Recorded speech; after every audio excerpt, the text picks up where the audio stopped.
Have you ever thought about how Suika Game is about binary counting? Sorry, I should explain what this is. Suika Game is a video game on the Nintendo Switch where you drop fruits into a box, and when two of the same fruit touch each other, they combine to become a bigger fruit. It's had a bit of viral success recently.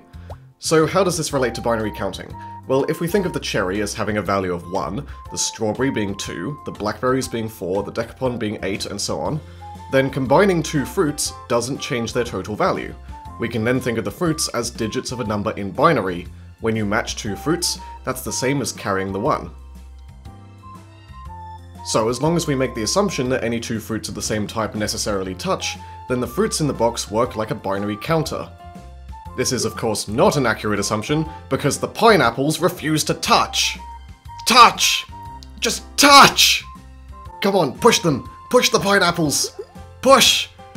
Yes! So it turns out this is why the game is so popular. It's fun to watch people get mad at the fruits, especially when the fruits accidentally launch themselves into the sky. The game took off in Japan when a lot of VTubers brought attention to it, and then it spread to the Western world through massively popular live streamers.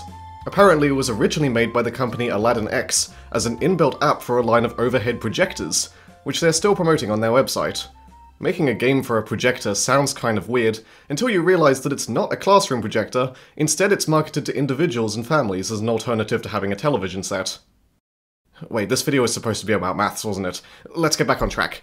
Suika Game isn't the first game to be built around matching things of the right size in a way that closely resembles binary counting. People my age are probably very familiar with 2048, a game from 2014 which is literally built around adding powers of 2, and is actually a clone of another game, but I'll get to that later. Because of this, you don't even need to make up values for fruits, you can just read the numbers off the tiles. Except there isn't a tile for the number 1, which means all the numbers in this game have a last digit of 0 in binary. Now, you would think that the most sensible scoring system for a game like this would just be to add up the values of all the things on the board. But this doesn't reward the player for merging things. If I gave apples a value of 32 and pears a value of 64, then merging two apples into a pear wouldn't change my score. Let's try something different. Suppose apples have a value of 32. Let's give pears the value 96, which is 3 times the value of apples instead of 2 times. Now when we merge two apples, our total score goes up by a factor of 3 on 2. This is not the method used in Suika Game or 2048, but it is the method used in a different tile matching game, Threes.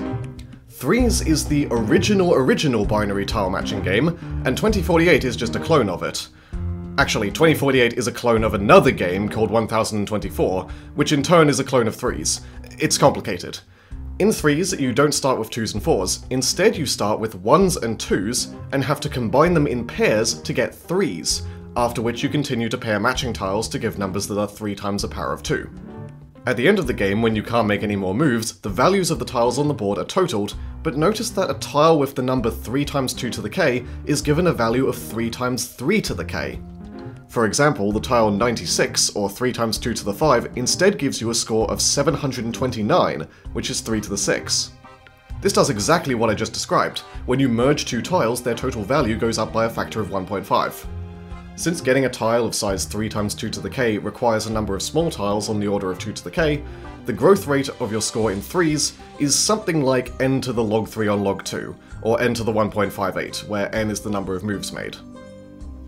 Starting with 1s and 2s and having to match them into 3s seems like a very small difference from 2048, but it massively affects the strategy of the game. By doubling the number of base tiles and limiting the ways in which they can be matched, the game becomes a lot more difficult to master.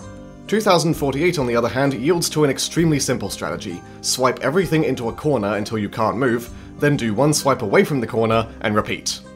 In an article for Wired, the developers of Threes state that they ran into this problem themselves and purposely redesigned Threes to avoid it. It's interesting to see how Threes and Suika Game improve on the extremely bare structure of 2048 in completely different ways. Suika Game introduces chaotic physical elements that limit your ability to match fruits, while Threes introduces tiles that need to be matched according to special rules. Wait, we're getting off topic again. We need to get back to mathematics. 2048 fixes the score stagnation problem in a different way. Rather than calculating the score at the end, every time you merge two tiles, the game adds the value of the resulting tile to your score. This makes computing the value of a tile a bit more challenging. A tile with number 2048 contributes 2048 points when it's created, but it was created by two tiles with the number 1024, which themselves contributed a total of 2048 points when they were created. And the same is true for the 4 tiles with number 512, the 8 tiles with number 256, and so on. Since the game starts with tiles of size 2 and 4, the total contribution from all the matches leading to a tile with number 2 to the k is somewhere around k-2 or k-1 times 2 to the k. That means the growth rate with the number of moves is on the order of n times the logarithm of n. But Suika Game has the most complicated scoring system. Like 2048, it adds to your score every time 2 fruits merge. But remember how I said cherries have a value of 1 and strawberries have a value of 2 and so on? Well, that was completely made up for the purposes of the binary counter. Here are the actual scores you get from merging fruits. Hey, it's the triangular numbers. The numbers you get by starting with 1, then adding 2, then adding 3, then 4, and so on. I'm not sure why the developers chose these numbers in particular. I guess they wanted the scores to increase a little faster than just counting numbers. But while the triangular numbers do grow quadratically, they don't grow anywhere near as fast as the exponential numbers in 3s or 2048. In fact, if you compare these numbers to my made-up binary values, you can see that the larger fruits are getting ripped off. Moreover, if you do really well and manage to match 2 watermelons, they give you 66 points, and then just disappear. This means the growth rate of the score with the number of fruits dropped in is essentially linear in the long run, and even in the short run, it's strongly dominated by the contributions from smaller fruits. Which is funny when you consider that the physics of the game teaches you to despise cherries. So in 3s, large tiles are overvalued, while in Suika Game, large fruits are undervalued. And this actually makes a lot of sense. Giving the player a higher score isn't that important when matching fruits, because there's a different incentive: clearing space on the board. Turning 2 pineapples into a melon doesn't give you that many points, but it does make a lot of space for the player to accumulate points later by dropping in more low-valued fruits. This isn't quite as important in 3s, where matching 2 high-value tiles clears up the same amount of space as matching 2 low-value tiles, so there needs to be an extra incentive in the form of an inflated score for those tiles. Although, score isn't everything. The difficulty of Suika Game means that being able to get a watermelon in the first place is just as enticing a goal as getting a high score. It's like how matching the 2048 tile is the main goal of 2048, despite the fact that the game continues as normal afterwards. 3s has a similar motivation. Each number you can get to has a face on it, and you're trying to collect all the faces. Getting to higher scores means you get to see these new fancy number tiles with their own personalities and voices. Man, this game is just significantly better than 2048. How did the worst version become more popular? The answer to this turns out to be complex, both factually and morally. 3s is a paid game that was worth $2 at launch, while 2048 is free to play. And $2 isn't that much, but it was enough to give 2048 much more attention, despite being both vastly simpler and chronologically second. Actually, the simplicity probably helped as well. You don't have to do much strategizing to play 2048, and that makes it appealing in a sort of mindless way. But let's not throw so much shade on it. Gabriele Cerulli, the maker of 2048, chose to make his game free for moral reasons. In his words, "I think it'd be unfair to profit from a concept that I didn't invent." So just keep that in mind before you start throwing around that word plagiarism that's been floating around on YouTube recently. Look at you, learning fancy new words from H-Bomber Guy. I'm so proud of you. What was that? The app for 2048 has ads on it? Well, it turns out the app version is actually another clone made by Ketchup, a company pretty much built entirely around cloning games. The original 2048 is an open source browser app, which also has ads. Okay, I guess the circumstances have changed.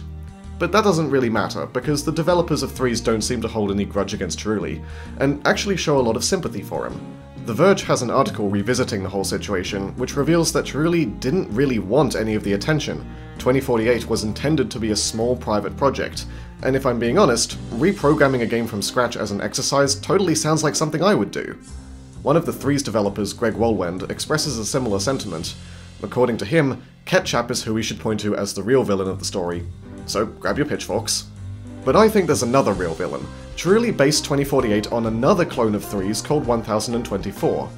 I can't play it anymore because it hasn't been updated in 9 years, but looking at the App Store page, it seems like 1024 used not only the general concept of 3's, but also copied the styling and the little faces on the tiles. Allegedly, the App Store description used to say, "No need to pay for 3's. Yikes. Fortunately, aside from spawning additional clones, 1024 didn't present any threat to the success of 3s, because even when it was playable, it apparently crashed a lot. Even the 5-star reviews say it crashed, despite the most recent bug fix. Bug fixed. I'm so sorry for the crush. What were we talking about again? Oh yeah, maths. Why do people keep saying that 2048 is a maths game? Like, sure, there's numbers, but the way the numbers are used is so absurdly simple. How does 2048 help your brain? Mental stimulation. 2048 requires critical thinking, problem solving, and strategic planning. No! The strategic planning is swipe down and left a lot and then occasionally swipe right. That's almost the same strategy as Tinder. While this isn't the most difficult math, learning how to multiply by 2 is definitely an important skill. Wow, it would be great if this game taught that skill, which it doesn't, for any numbers other than powers of 2. It's almost like Candy Crush for math geeks. What, do you think geeks are salivating over this game, Ed? Because we're not. It's a really boring game. If anything, Suika Game is more mathematical than either 2048 or 3s. While the tile matching games have explicit numbers, Suika Game demonstrates that there are other things which can behave like a binary counter, like fruits. Suika Game teaches abstraction. This all makes me wonder whether Suika Game will go the same way as 3s and be overtaken in popularity by a vastly simpler clone. I don't think it will, for 2 reasons, both of which are kind of unsatisfying. Firstly, Suika Game became massively popular as a result of live streamers and VTubers bringing attention to it, which is a factor that's mostly out of the control of the developers. Secondly, Suika Game is itself a clone! The original game is a browser game by the Chinese company Mido, and is called He Cheng Da Xi Gua. I've seen this translated as Merge Big Watermelon, but I'm pretty sure He Cheng Da Xi Gua is correct grammar in Chinese, so really we should be translating it to something with correct grammar in English. Like, merge the big watermelon, or merge big watermelons, and not caveman speech. Still, it's better than Google Translate's synthetic watermelon. I think it's trying to merge synthesis and watermelon and completely ignored the character in the middle. Anyway, I went looking for the original game, and I think I found it? The website's name is Weisane, and this article seems to say that Weisan is an official platform for the company. I'm not quite sure because it's hard to navigate these websites as an English speaker, but if this is the correct website, then my god, this game is janky. I see now why Suika Game did so much better. Anyway, when you consider that all of these melon games are parodies of concepts from 3s and Tetris, I think it's better to judge them by what they add, not what they clone. And Suika Game adds a lot in the way of polish. The physics is crisp and satisfying, the fruits have cute little faces, etc, etc. I actually think a similar thing can be said about 2048. Don't get me wrong, 3s is a better game by far, but 2048 does still have some ingenuity to it. Remember that 2048 was based not on 3s, but on its clone, 1024. According to reviews at the time, 1024 was a very slow-paced game, and slow and easy is the worst combination of aspects for a video game like this. Chiruly noticed this, and decided to improve on it by making the game faster, to the point where you can spam it mindlessly. This, I think, is the most uplifting way to view the situation. 3s is a slow strategic game, while 2048 is a fast idle game. They don't have to compete with each other because they fill different niches. In an article for The Verge, one of the 3's developers, Asher Volmer, states that 2048 has mostly served as a constant, overwhelming reminder of our mistake. It taught us about the massive size of our potential audience. I find it quite admirable that he says, our mistake. While the developers are keen to demonstrate that 3s has significantly better quality than 2048, they still insist on taking responsibility for their game not becoming quite as viral. Consequently, they released a free-to-play version the following year, with the goal of using it to siphon players towards the paid version. Comparing 3s to 2048, and comparing Suika Game to Merge Big Watermelons, one potential takeaway from all of this is that free games are generally worse, and paid games are generally better. But Volmer has an interesting view on this which I think is worth considering. My stance was a little vitriolic. It was along the lines of, oh, if you actually want a good experience, then you should pay for it. But I've started actually talking to the people who play free games, and I respect the fact that they have a sensitive relationship to money. I still want to give them a chance to play the game, and I still want them to have a good experience, and I still want to be supported as a developer. It took us a year to figure out how to accomplish all of these goals at once. I need to accept that this video is never going to be about any deep mathematics and just give up now.